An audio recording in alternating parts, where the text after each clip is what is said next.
Instead of emotionally removing himself from this circumstance, he weeps. He empathizes with his creation. He empathizes and takes on this death, and it moves him to tears.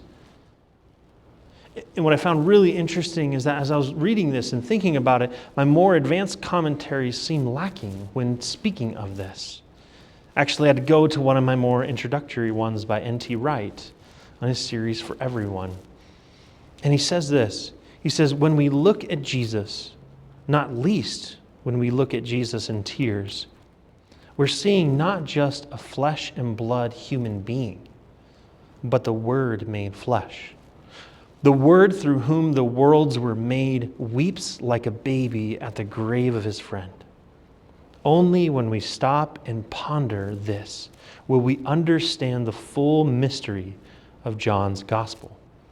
Only when we put away our high and dry pictures of who God is and replace them with pictures in which the Word, who is God, can cry with the world's crying, will we discover what the word God really means.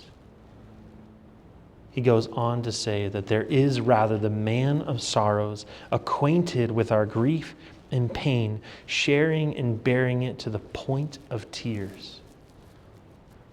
God took on flesh so that he could redeem flesh. He took on humanity so that he could redeem humanity, and that means every single aspect of it. He doesn't choose to stay above this moment, but enters into it. He could not escape grief. He could not escape pain. He could not ignore the moment, because to do that would deny his humanity and rob us from knowing that our God knows exactly how we feel when we face grief, when we face death, when we face the effects of sin that still linger in this world. And if Jesus denied his emotions at this point, then it denies our own feelings.